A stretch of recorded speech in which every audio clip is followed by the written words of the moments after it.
everybody. Hope everybody's doing well today, whenever you are, wherever you are. This is Samuel Fisher from Beuhi Dispensary Marketing, back again with another guest. I'm excited to talk with him. This is David M. Martin, and he is a serial entrepreneur with history dating back to '97 in the trenches of Wall Street. He's a visionary leader in the field of cannabis products, and he's dedicated his career to a new product that will help the cannabis industry. He is the founder of Beuhi, and he's developed a game-changing product for the cannabis industry. David, I'm so excited to talk with you today. How are you? Sam, everything's great. And thank you for having me on as a guest. I appreciate the work that you do because in our industry, education and awareness is everything. Awesome. And so I would like to start this off learning more about you personally as an entrepreneur. Can you tell me about the biggest struggles of being an entrepreneur in your mind? It's great first question. The first reaction I had to that question is probably like answer 101, and that is always about finding capital, right? Constantly having sources of capital. But if I think about it a bit more, which by the way is always a major obstacle, but I think really it's time. I think most entrepreneurs are who they are and what they are, good, bad, or indifferent. They're sort of cut from a certain cloth, and they operate at a certain level and at a certain time and speed. And I think it's often very hard to find folks who aren't necessarily in that entrepreneurial mindset, but want to have that journey with you and sort of to align sort of expectations and reality. So I think time is our greatest and most precious asset. And I think that's the one thing that probably scares me most, or is the most challenging. Will I have enough time? Yeah, so I asked that question because a lot of people kind of look on the outside looking in at entrepreneurship and just see it as all sunshine, rainbows, and happiness. But really, there's a lot of darkness that you have to get through to really make it in this. I will tell you a really great sort of story in regard to jump right into it. To that point exactly, is I think that when folks see Apple or they see Hewlett Packard, right, they don't necessarily see the years of frustration or the years of tinkering in the garage. Like that's where these companies started. I had a friend who was an early founder of which is now a major global brand, but he was he was a co-founder actually. And long story short, he left way before they sort of exploded. And years later, I had the opportunity to speak to a very famous investor, and I was sort of relaying the story to him, and he was sort of shaking his head. He goes, "Oh, how many times we hear that story?" And I said, "Yeah." And he goes, "But you ever think that had he stayed, the company wouldn't have been what it was? Like maybe that event needed to happen." Maybe because and I was like, wow, that's sort of, that's sort of really sort of interesting, So I think, it seems really exciting, and it is being an entrepreneur. It is really exciting, but I think when you are in those early faking it till you make it days, and then when you're hamstringing things together, and you're doing every other thing out there.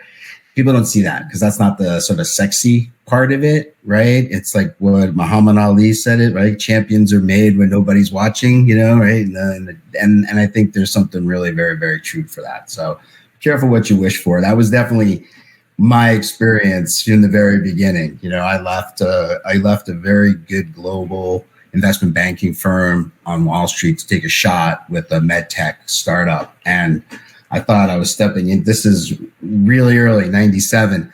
And I thought that, wow, this is going to be, that's so exciting. I'm young. This is going out, California, the whole sort of thing. and no one tells you that you're still working with programmers at 4:00 in the morning for a 5:30, for a 5:30 flight that you have to go to present. And that more, it's stress and it's tension and it's this, but there's something very addictive to it. The sense of accomplishment, the sense of getting an idea from the ether and bringing it to reality, and then having other people outside of your sphere that you don't know respond to it. There's something very validating about that. At least it is, for me. Yeah, it's not for everybody. I think you would agree with that. Kind of a follow-up question for that. Um, Given that entrepreneurship is not always sunshine and rainbows, what, if anything, keeps you up at night these days?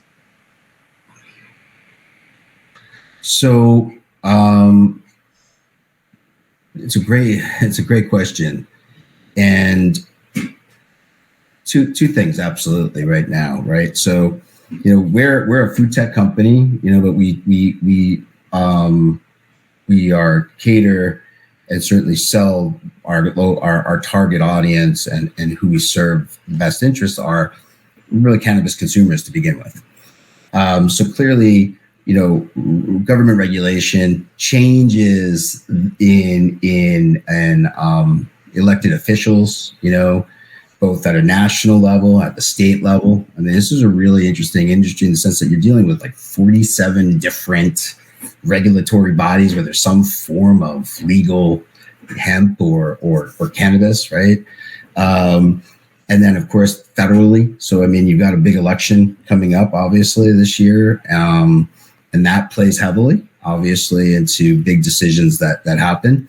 But also, I think there's a lot of, and people don't really think about this as much. I do personally now more than I ever needed to, but there's a lot of supply chain risk. I think it was well identified. It became this sort of hidden thing we had in a closet. And when COVID came out, it became very, apparent.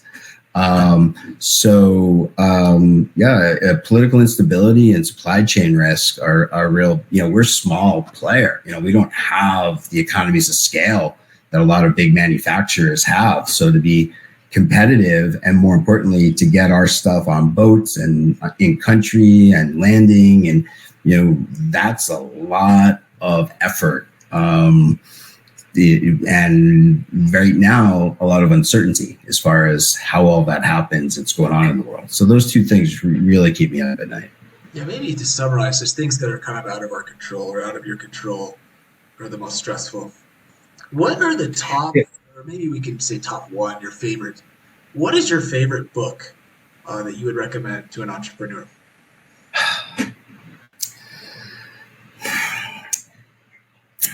Or maybe it's not a book, it could be a movie, something that. No, I can answer it. I can answer it because it was probably there's two books that were incredibly influential. Milton Friedman's Free to Choose was something I read back in college, and it really sort of opened my eyes to a lot of things. The second, though, which probably has had a longer lasting effect, and I know people, I like to think I'm a pretty well read person, but I am actually going to say Charlie and the Chocolate Factory by Roald Dahl was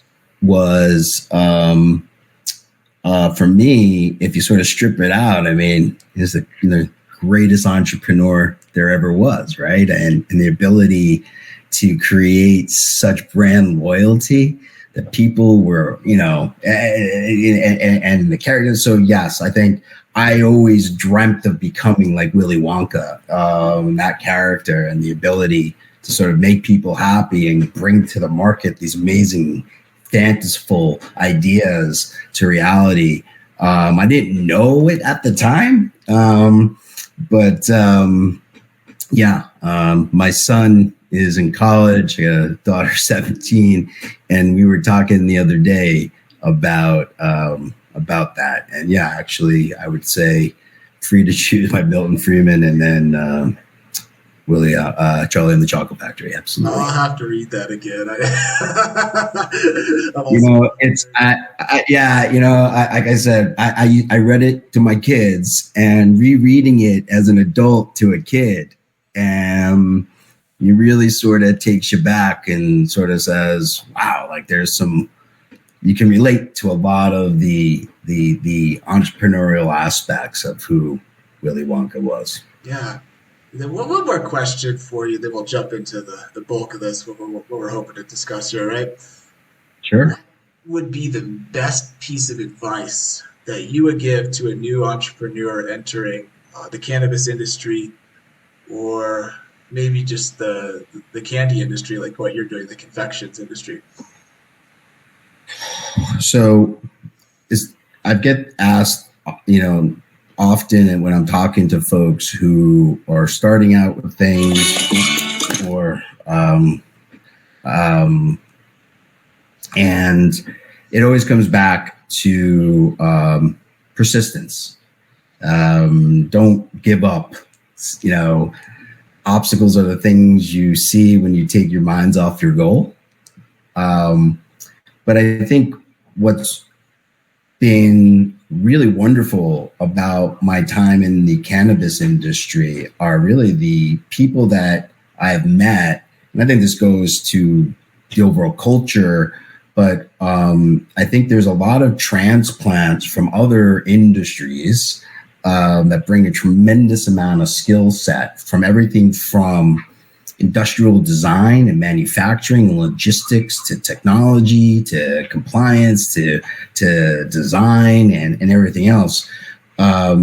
Authenticity. I think you have to be an authentic person. And I think people see through when you're not.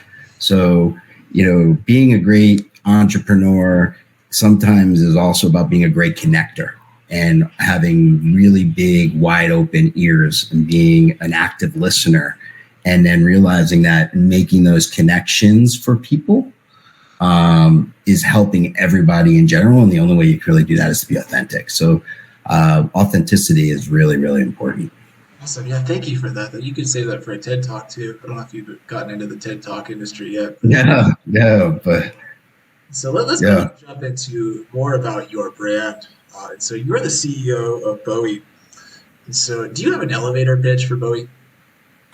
Absolutely. So I founded the company along with two other folks that I've known long term. So what is Beuhi, right? So Beuhi is a first of its kind countertop appliance that makes and infuses candy. And it works like a Keurig machine or an espresso machine, in that we provide all the candy making ingredients in pods. You put those pods in, and then we give a universal adapter that allows you to add any tincture, distillate, or concentrate, whether that be cannabis or CBD or sports nutrition or dietary supplements, or essential oils, whatever that might be. And then in 45 minutes to an hour, you have perfectly dispersed, infused gummies, chocolates, or hard candies. That's Beuhi. So maybe the question in everybody's mind is, what's the quality of the candy here? Is this something that I could go to 7-Eleven and buy at that level of quality, maybe like Sour Patch Kids, or what would be your best comparison? Our candy is, like, without question, is craft candy. So it's all natural ingredients. It is choices. So our customers have choices, everything from lifestyle choices, vegan, kosher, gluten-free, to all natural, organic. And then all the flavors and things of that nature. Our gummy formula is 5 simple natural ingredients. Our chocolate formula is 3. But candy making is chemistry. It's all about timing and temperature, and being off a degree or a second in any of those worlds destroys it.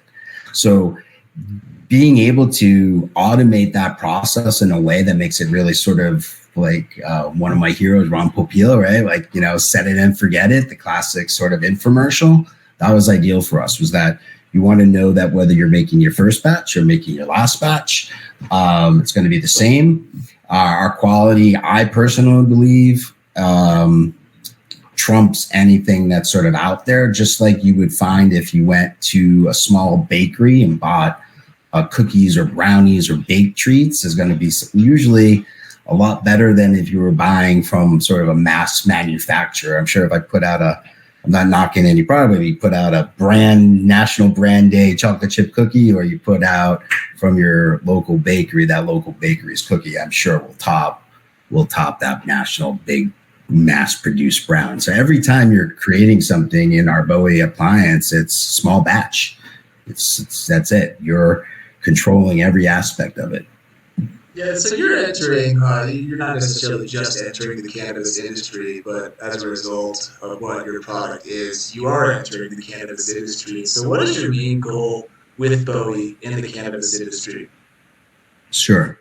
So our main goal has been from day one is to empower the consumer, right? Empower the consumer to be able to choose what they consume. So that's number one. And number two is that if you look at using market research or the folks there's some really great product that the cannabis industry offers, both medically, recreationally, and I'm talking about in the forms of concentrates and distillates and tinctures and things that for the average person they're not accessing those products because of the inhalation, right? So they're complex. You got to have dab rigs and blow torches and all sorts of things out there. And I know you walked an MJ BizCon, there were a whole bunch of different new products, sort of disposable dabs and things of that nature. But again, a lot of inhalation. We wanted to create, an ability for people to tap into those products, to take advantage of all the wonderful nature, the natural aspects of those products, and not to be able to, but to be able to easily use them in their creation of their edibles.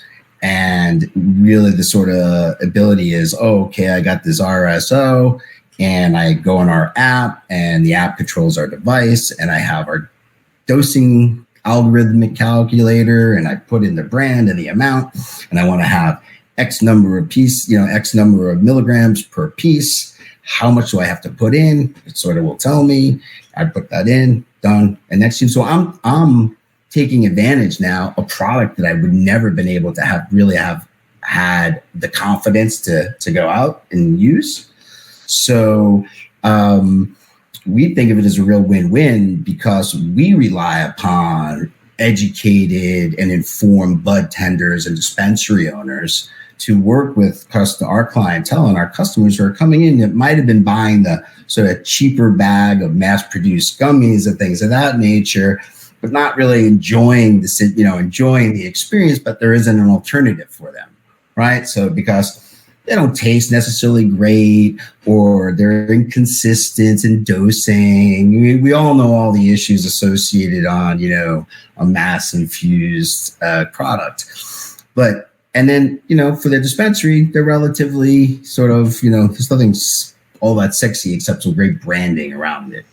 But when you start to really get into it, and if I know that I really like an indica cotton candy and I have that as a lot of rosin, I can use that and it's going to be there. And then there's other aspects or other RSOs or other tinctures and things of that nature. It's great. And for the people that just buy flour and they have the Levo machines and decarb and things like that, you can use that output in our machine as well. You're not limited.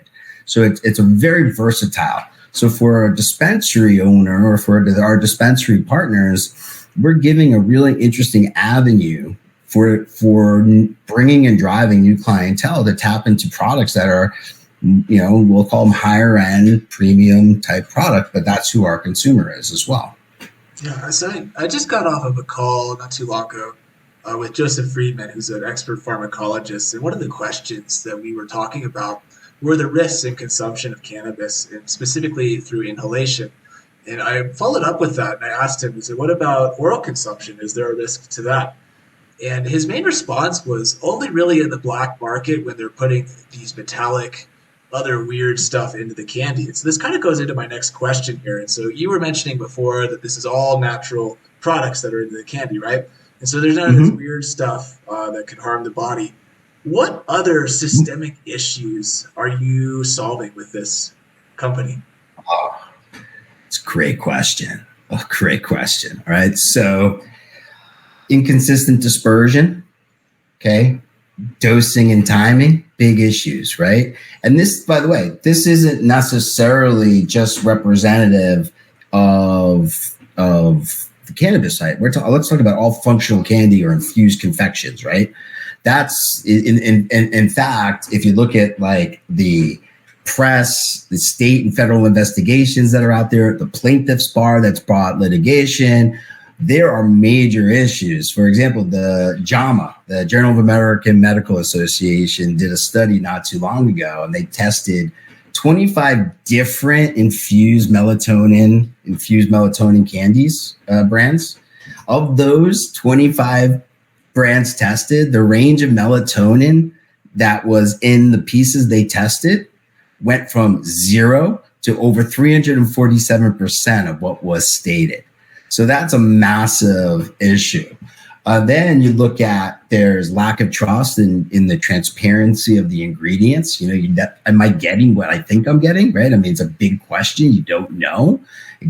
And then the unpleasant aftertaste, the textures, lack of control for the consumer, particularly really important on the medicinal side, is really where we got our origin from, is that if I'm suffering from something, I have an autoimmune disease, I know there are certain strains that work really well for me.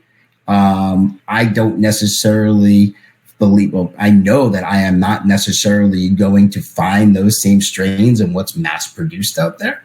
Right. So that's a big issue. And then, of course, I think like we talked about before, the product that if I wanted to get into some of the other products out there away from a simple gummy, it's intimidating. They're hard to navigate. And it's a really difficult and time consuming activity to try to replicate it on the stove for the average person. Yeah. Yeah. Moving on forward a little bit more to how your product can be adopted by cannabis dispensaries and brands. How can they onboard and get started with your product? What's the best process? Do they just call you? So they reach out. They can reach out to us either LinkedIn, on our website, Beuhi.com.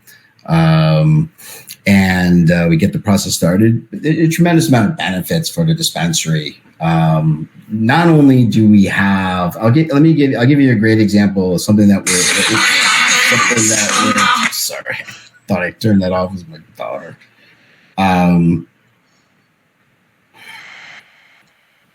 The device works with a smart app. Right, it's all controlled, and it's done that way purposefully. You can't use the appliance without the app, and that's done for securities purposes. That's done because we're creating a very sticky consumer experience. So the app not only runs the appliance, but we have journaling aspects, wellness journals, things of that nature that has there, all the recipes and community forums, that all happens on there. But there's immersive marketing experiences. There are immersive consumer experiences, video, audio, VR, AR. So there's a lot of content collaboration that happens. So we offer brands and dispensaries that we partner with that normally wouldn't have the means or the ability to reach a bigger or broader audience. We give them free channels on our app so that if somebody is looking for particular brands or wants to research something more, So we have a lot of members. They're going to be on not 100% for well, we don't know, but like the 45 minutes or the hour that it takes, but they're getting prompted notifications as things are happening, which are drawing their eyes back onto the app. So you got a really targeted and engaged consumer for the dispensary to deal with. Number one. Number two is that we also rely upon the dispensary for our folks to get their products. So there'll be the ability for many dispensaries for us to drive traffic, send folks, geo-target, and all the other things that happen to drive folks into those dispensaries, so that it's a really engaging experience across the board for the consumer. And it's a sticky one. And probably what's also incredibly attractive, we're not a cannabis company.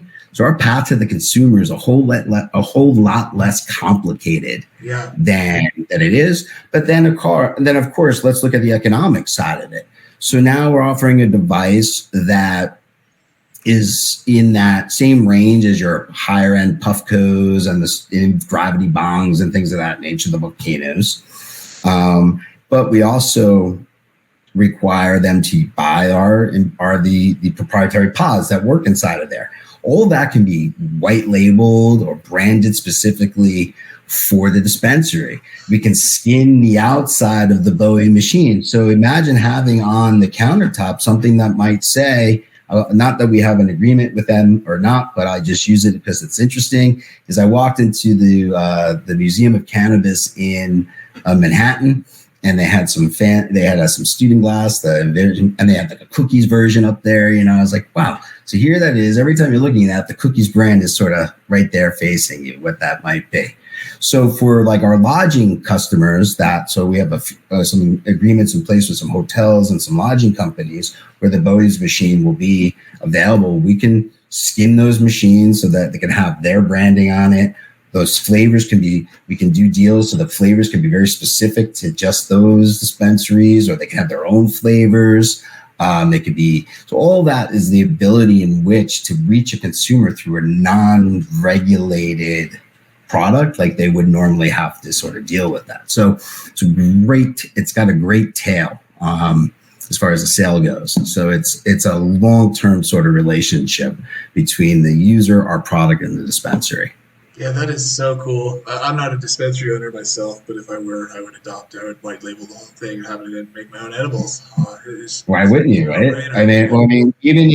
If I was a dispensary owner, and I'm not, but I deal with a lot of them, I know from a lot of them carrying a lot of the gummies is not necessarily the sexiest thing for them. They don't really, it's a seller for a particular audience, but there would be so much. You get a really educated bud tender or dispensary talking about the product and what's inside and the cannabinoids and the terps and all the other things.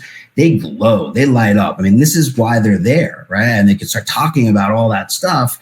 Now you've got a consumer interaction that's so much more consultative, which is going to say to the buyer, the consumer, I'm not just a low-hanging fruit. I'm not just looking for the cheapest product. I'm looking for I love working with Sam over at Dispensary X, and he was so good at this product. He told me, that's the idea. We're trying to let it be a win-win situation for us and the dispensary owner and operator, because let's get it consultative. Let's really educate the consumer, and that requires both of us to do that. Yeah. One of the biggest pain points for a dispensary owner, as you're probably likely well aware, it's just this legal landmine that we have to deal with. We're literally so many laws, it depends on by the state too, and nationally it's just a mess, as you know.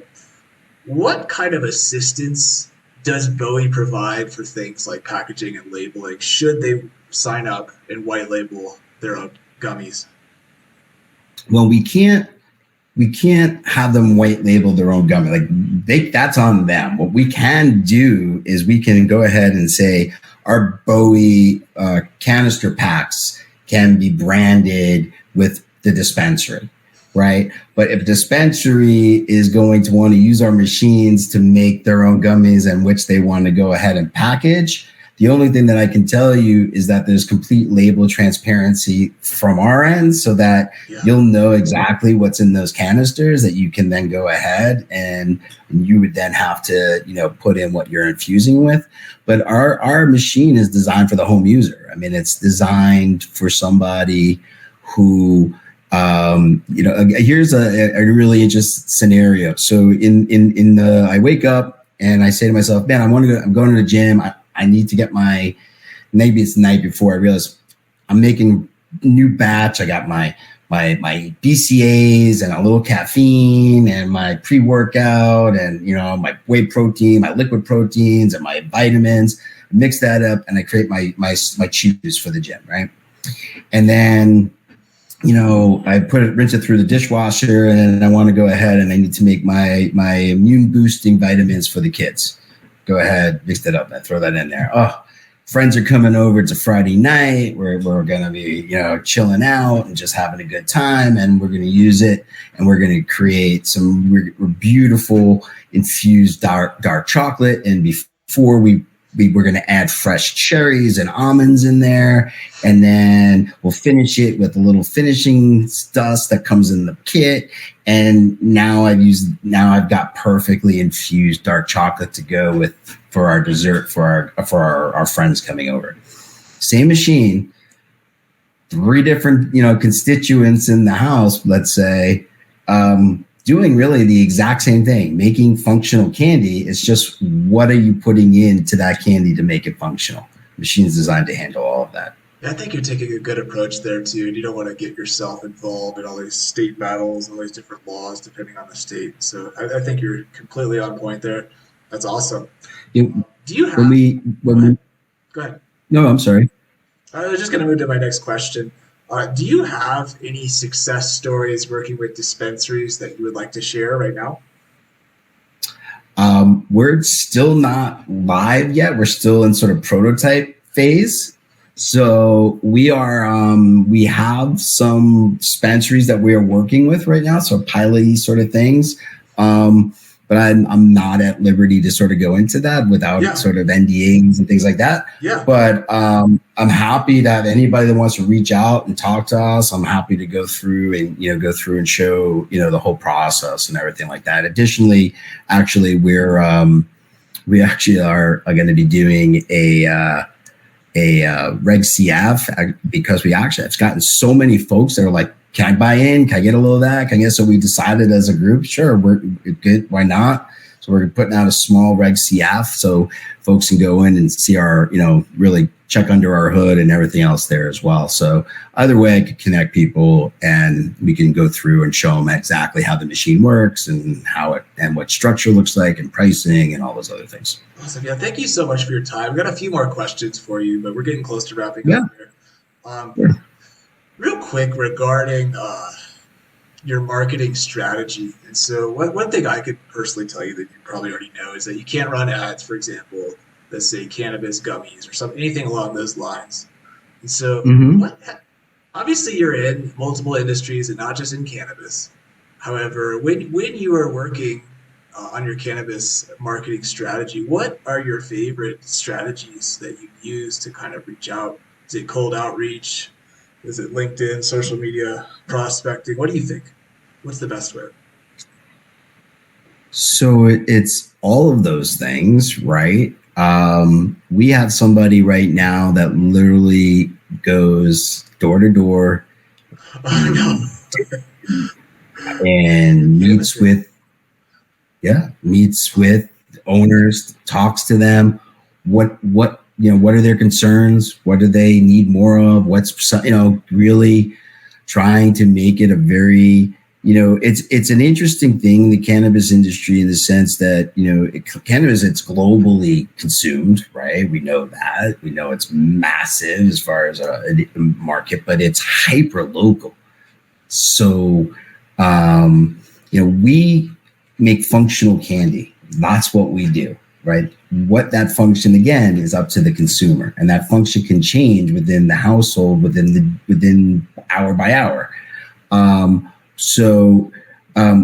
we make sure that in what we are and how we are selling ourselves, it's all about the fact that it is functional candy, and it's up to the consumer to decide what, if they don't put anything in there, they decide not to infuse it with anything, they're just left with great tasting candy. Period. End of story. Real quick, what are the biggest new developments that you have coming for 2024 that you're most excited about for Beuhi? So we, number one, we signed our first celebrity endorser. It's going to be on the sports nutraceutical side. So Hall of Fame boxer Jerry Cooney is a massively famous back in the day. But thank you. Really catering to sort of that what's a Gen X male sort of dominant consumer on that sports nutraceutical side of things. That's very exciting. We have also engaged in some really interesting collaborations with some great community outreach partners. So from RNs and doctors to folks that counsel and work with folks at home and growing their own plants, and then how they process what they grow and how that could get used in a Beuhi machine. And then we have a really, hopefully signing soon, it will be a really another pretty exciting celebrity endorsement sort of coming, sort of in the door, more on the cannabis focus side. So we're really excited about, where we are, what we've achieved, where we're heading, where the market's heading. I know if you get bogged down in reading the dailies about the industry and about this and that, and this one falling and that one's going out of business, this one's happening, all those things are true, right? This is sort of what happens when, you got new industries and there's a rush to money and everybody's chasing something and there isn't good internal controls and people are just throwing money till they realize they got to start running like real businesses, and there has to be, good capital controls, and there has to be good controls, internal controls over financial reporting and other good, strong internal controls. And I'm not just talking on, tracking things, I'm talking about running the actual business. And I think we're starting to see now, and I think you'll start to see sort of the maturity a little bit of that side of things. And we're excited for that. We're excited. And I love this industry because I believe the mom and pop, and though it's hard right now, and we know it's hard, and that's why we sort of try to create Beuhi in such a way to sort of help them. But they make up the majority of who we are. And let's remember that let's remember that the gummy maker or the edible maker in Illinois, everything's got to stay in Illinois, right? Can't exit Illinois. So there's no guarantee that what you're ingesting or what you're tasting in Illinois, same brands, everything else is going to be the same in New Jersey, for example. With Beuhi, it is, nothing's changing. You can be guaranteed that whether you buy your pouches and canisters and pods at a dispensary in Las Vegas, or whether or not it's in New Jersey or Hawaii or Texas, because again, we just make candy, right? It doesn't have to be good, right? That it's going to always taste exactly the same. It's going to be consistent from first batch run to the last batch run. Yeah, that's awesome. Consistency and reliability. Last question for you. In 5 years, when people are Googling Beuhi, what are they going to see? What do you think? I think they're going to see that it's really possible to be able to build a startup that is centered around good, strong core values. And that's, doing good for the community, working with integrity with your partners and suppliers and vendors. And more importantly,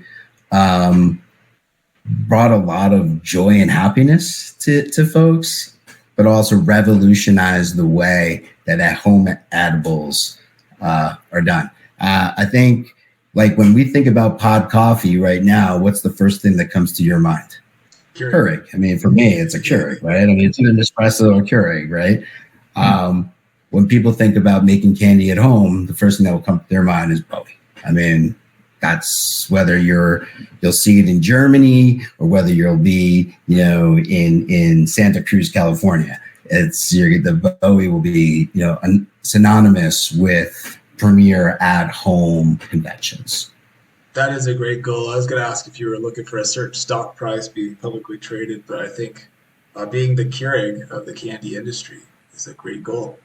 Thank you so That's much, our goal. David, for jumping on with this interview. I really learned a lot. I think you have a great product that is going to change the industry, and I think a lot of people are going to adopt it. And I think, as you said, persistence is the key here. Maybe you don't have it right now, but I think the proof is in the pudding, and I think a lot of people are going to jump onto this product. And so thank you so much for your time. Thank you. Yeah, we're excited. Our alpha prototype works amazing. Our product that we've had produced from it, that independently tested, lab tested, has been superb. So, we're just a few months away from getting us to our production intent prototype and into the marketplace. Awesome. I wish you the best of luck. Once again, it's Beuhi.com, correct? Beuhi.com. BEUHI.com. We say that one more time. BEUHI.com. Awesome. And we will put that link in the description where you can view this. And thank you so much, David. I wish you all the best. Thank you, Sam. I appreciate the opportunity to share.